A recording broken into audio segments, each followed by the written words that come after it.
السلام علیکم شہزادی، امید ہے آپ سب خیر و عافیت سے ایمان کی بہترین حالت میں ہوں گی۔ آج ہم پڑھیں گے کہ کردار نگاری کیا ہے۔ سب سے پہلی بات ہے کہ کردار نگاری کی تعریف کیا ہے۔ کسی بھی کہانی، ڈرامہ اور نظم وغیرہ کے کردار کی مجموعی صفات کو بیان کرنا کردار نگاری کہلاتا ہے۔ اب میں یہاں پہ آپ کو ایکسپلین کر رہی ہوں، کسی بھی کہانی، اگر ہم کوئی کہانی لکھتے ہیں، افسانہ لکھتے ہیں، ناول لکھتے ہیں یا ڈرامہ لکھتے ہیں یا فرض کریں نظم ہی لکھتے ہیں، تو اس میں جو ہم کردار لیتے ہیں، ٹھیک ہے، جو بھی ہم کردار کو لیں گے، ٹھیک ہے، اس کردار کی مجموعی صفات میں اس کی خوبیاں بھی آئیں گی، اس کی خامیاں بھی آئیں گی، کو بیان کرنا کردار نگاری کہلاتا ہے۔ آگے جو اس کی وضاحت ہے اس میں یہ ہے کہ کردار کی خصوصیات، حرکات و سکنات کو لکھنے والا اس طرح جوڑتا ہے کہ پڑھنے والا کرداروں کو اپنے سامنے چلتا پھرتا محسوس کرتا ہے۔ یعنی جب ہم کردار کو لکھیں گے تو اس کی کردار کی جب منظر کشی کریں گے تو اس طرح سے منظر نگاری کریں گے کہ جو ہمارا قاری ہے، پڑھنے والا ہے، ایک مصنف کا قاری ہے، وہ مصنف نے جو کردار لکھا ہوا ہے اس کو اس طرح سے، وہ جب اس کو پڑھتا ہے تو اس کو اس طرح سے محسوس ہو کہ وہ اپنے سامنے ایک چلتا پھرتا انسان محسوس کر رہا ہے، ٹھیک ہے، مطلب اس کو بالکل ایسے محسوس ہو کہ اس کی امیجنیشن میں ایسے آئے کہ ہاں میں اس انسان کو محسوس کر رہا ہوں، یہ انسان یہ کام کر رہا ہے، یعنی ہمیں اس طرح سے کردار نگاری اتنی پرفیکٹلی لکھنی چاہیے۔ اس کے بعد جو کردار نگاری کے اہم نکات سمجھ لیں یا اہم جو حصے ہوتے ہیں، یعنی کہ جب ایک کردار ہم کسی کردار کے بارے میں بتاتے ہیں تو اس کو کس طرح سے بیان کرتے ہیں۔ کردار کا سب سے پہلے ہم دیتے ہیں تعارف، پھر اس کا حلیہ اور شکل کی وضاحت کرتے ہیں کہ اس کی شکل و صورت کس طرح کی ہے، اس نے کپڑے یا لباس کس طرح کا پہنا تھا، اس کی عمر کیا ہے اور اس کی حرکات و سکنات کیسی ہیں، مطلب پھر ہم اس کی دکھائیں گے کہ وہ آیا اچھے جو بات کر رہا ہے، اس کے گفتگو کا انداز کس طرح کا ہے، اس کی عادات کیسی ہیں، وہ کس طرح کے طور طریقوں کا مالک ہے، اور پھر ہم کردار کی سوچ کو دکھائیں گے کہ وہ انٹرنلی یعنی اپنے اندر جو ہے اس کی سائیکی ہے وہ کس طرح سے سوچتی ہے، اور وہ لوگوں کو کس طرح سے خود کا کردار دکھاتا ہے کہ آیا وہ ایک برا انسان ہے اور لوگوں کو اچھا انسان بن کے دکھا رہا ہے، یا وہ ایک اچھا انسان ہے، ہر انسان کے بارے میں اچھا سوچتا ہے، لیکن جب وہ لوگوں میں گلتا ملتا ہے تو وہ ذرا لوگوں کے دل بھی دکھا لیتا ہے، لیکن اس کو سمجھ نہیں آتی، مطلب ڈفرینٹ طرح سے کوئی بھی کردار ہے وہ کس طرح سے ہے،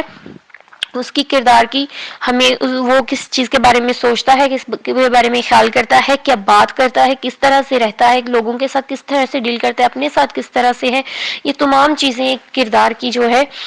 جو کردار ہے اس کے منظر کشی میں آئیں گی، یعنی کہ ہم کردار کو کس طرح سے ریپرزینٹ کر رہے ہیں، ایک قاری کردار کو کس طرح سے ریپرزینٹ کرتا ہے اس کے بارے میں آئے گا۔ اب جو اگر ہم بات کریں کردار کی اہمیت کی تو کردار کی بہت زیادہ اہمیت ہے کردار نگاری کی۔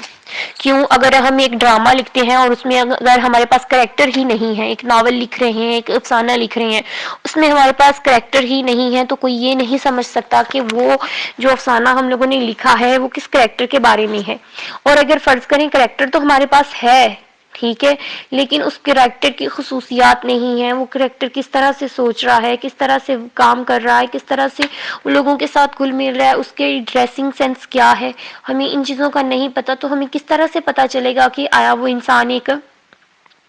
ہائی کلاس سے بلانگ کرتا ہے، مڈل کلاس سے ہے، یا لوور کلاس سے ہے، یا لوور مڈل کلاس سے ہے، ہمیں ڈفرنس نہیں پتا چلے گا۔ اس کے بعد ہمیں یہ بھی نہیں پتا چلے گا، فرض کریں ایک آپ کو دکھایا جاتا ہے کردار ایک عورت کا دکھایا جاتا ہے جو ایک ہی وقت میں ایک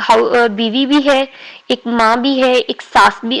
وہ کیا اس کا نام ہے، بہو بھی ہے، یا کسی کی ساس بھی ہے،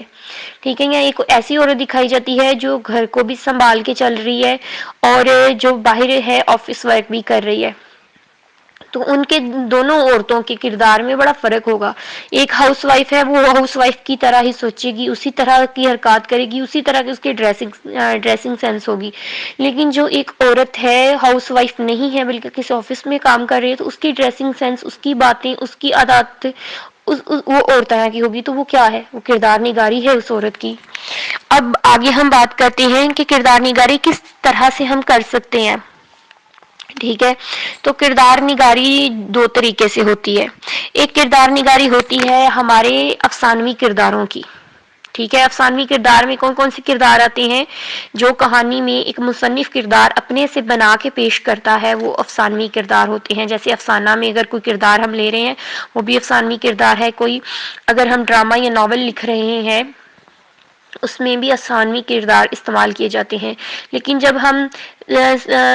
سوا عمری لکھیں گے، آپ بیتی لکھیں گے، ٹھیک ہے، تو اس میں ہم کبھی بھی افسانوی کردار استعمال نہیں کر سکتے، کیونکہ اس میں اگر آپ بیتی لکھ رہے ہیں تو وہ ہمارے بارے میں ہوگی، تو کیا ہے کہ اس میں ہمارا اپنا کردار ہوگا. ٹھیک ہے، یعنی کہ سچا کردار ہے. لیکن کہانیوں میں جو کردار دکھائے جاتے ہیں وہ صرف ایک نام لیے جاتے ہیں، اور لوگ اس طرح کے ہوتے ہیں لیکن مکمل ایک جیتا جاگتا انسان اس طرح کا نہیں ہوتا. ٹھیک ہے، اور جو سوا عمری ہے، اگر ہم کسی کے اور کے بارے میں کردار نگاری کر رہے ہیں لیکن وہ انسان حیات ہے، ٹھیک ہے، تو کیا ہے، وہ سوا عمری ہو گئی یا فوت بھی ہو چکا ہے، لیکن اس کا وہ اصل میں کبھی نہ کبھی زندگی میں ایگزسٹ کرتا تھا. جبکہ جو ڈراموں میں کردار لکھتے ہیں، کہانیوں میں کردار ہوتے ہیں، وہ اصل زندگی میں ایگزسٹ نہیں کر رہے ہوتے، بس وہ صفحے کے اوپر کردار ہوتے ہیں. ٹھیک ہے، تو یہ بڑا ڈفرینس ہوتا ہے کہ کردار نگاری بھی دو طرح کی ہوتی ہے. ایک ایسے کرداروں کی کردار نگاری جو اصل میں زندگی میں ہے تھے. اگر ہم قائد اعظم کے اوپر کردار نگاری قائد اعظم کی کرنے بیٹھ جائیں، یا ہم بانو قدسیہ کی کردار نگاری کرنے بیٹھ جائیں، علامہ اقبال کی کردار نگاری کریں گی، تو کیا ہے کہ وہ جیتے جاگتے انسان تھے. ٹھیک ہے، لیکن اگر ہم فرض کریں آپ آج کل کوئی نہ کوئی ڈرامہ دیکھ رہی ہوں گی، ٹھیک ہے، اس ڈرامے میں کسی کریکٹر کی آپ کردار نگاری کریں گی تو وہ جیتا جاگتا انسان نہیں ہے، بلکہ وہ ایک ڈرامے کا صرف کریکٹر ہے. ٹھیک ہے، تو کردار نگاری میں اس طرح سے کردار نگاری ہوتی ہے کہ دو ڈفرینٹ طریقے سے ہوتی ہے. ایک ڈراموں میں کردار نگاری ہوتی ہے، کہانی میں افسانوی کردار ہوتے ہیں، ایک اصل زندگی کے کردار ہوتے ہیں. اب آپ کو یہ ساری چیزیں میں سمجھ آ گئی ہیں. اب میں کردار نگاری کی خصوصیات بیان کرنے لگی ہوں آپ کو. کردار نگاری کی خصوصیت دو طرح کی ہوتی ہیں. ٹھیک ہے، ایک ظاہری صورت ہوتی ہے، ٹھیک ہے، جیسے ہم شکل، حلیہ، لباس وغیرہ اور عمر وغیرہ کسی کی بیان کرتے ہیں کہانی میں،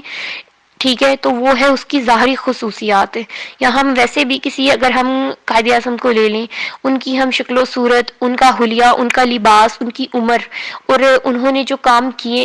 عمر ان کی اگر بیان کرتے ہیں تو وہ ظاہری ان کی کردار نگاری ہے. لیکن اگر ہم قائد اعظم کی ہی جو پوشیدہ چیزیں ہیں، ان کی خصوصیات ہیں، جیسے انہوں نے بہت محنتی تھے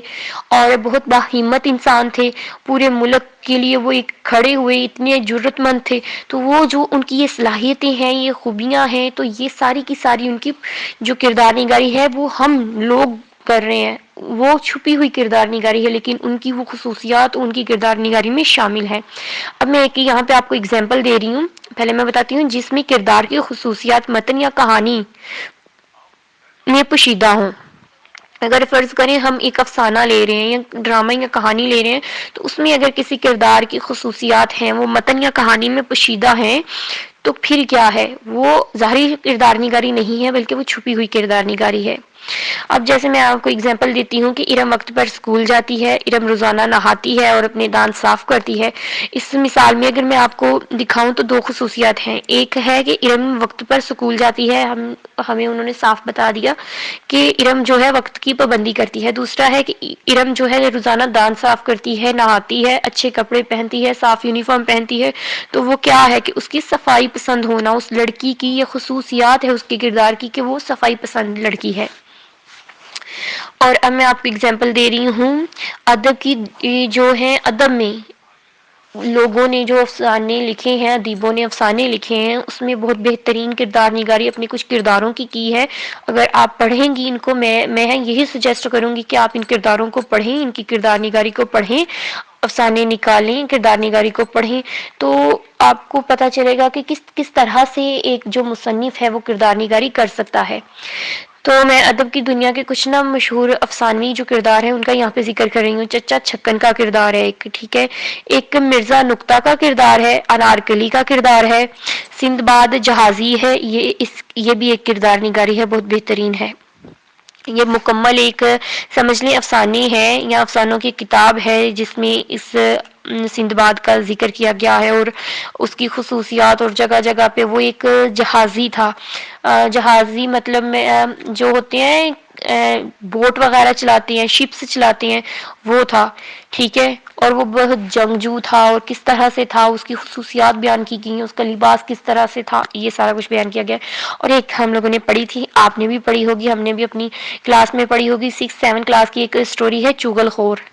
ٹھیک ہے، ایک کہانی ہے، سمجھ لیں افسانہ ہے ایک چغل خور. اس میں چغل خور کی ساری وہ افسانہ لکھا گیا ہے، لیکن اس میں چغل خور کی مکمل کردار نگاری دکھائی گئی ہے کہ وہ کس طرح سے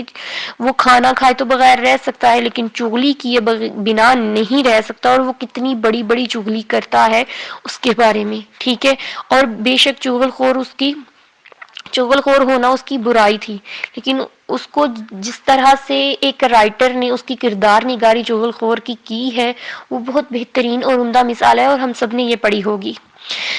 اور اب ہم بات کرتے ہیں کہ بہترین کردار نگاری کس طرح سے کی جاتی ہے. تو بہترین کردار نگاری وہ ہے جسے پڑھ کر یا سن کر ہمارے ذہن میں اس کی تصویر بن جاتی ہے. یعنی کہ ہم اگر کسی شخصیت کا ذکر کر رہے ہیں، اگر ہم فرض کریں قائد اعظم کی کردار نگاری کر رہے ہیں، تو ہمیں قائد اعظم رحمۃ اللہ علیہ کی کردار نگاری اس طرح سے کرنی چاہیے کہ اگر کوئی انسان پڑھ رہا ہے جو قائد اعظم سے ناواقف ہے، ٹھیک ہے، اگر ہم فرض کریں ہم نے کردار نگاری کی ہے کسی اور ملک میں، وہ انسان کوئی انسان ہے، وہ قائد اعظم کے بارے میں پڑھ رہا ہے، لیکن وہ قائد اعظم کو نہیں جانتا، یا ان کو اس طرح سے نہیں جانتا جس طرح سے ہم جانتے ہیں، تو جب وہ ہمارے کردار نگاری کو پڑھے تو اس طرح سے وہ پڑھے کہ اس کو ایسے محسوس ہو کہ قائد اعظم کو وہ اپنے سامنے محسوس کر رہے، قائد اعظم کیا کرتے تھے، کس طرح سے وہ رہتے تھے، ان کی خصوصیات، ان کی عادات، ان کے کام، ان چیزوں کو وہ بہت ڈیپلی نہ محسوس کر رہا ہے. اس طرح سے بہترین کردار نگاری ہوتی ہے. اسی کے ساتھ مجھے اجازت دیں. اللہ حافظ.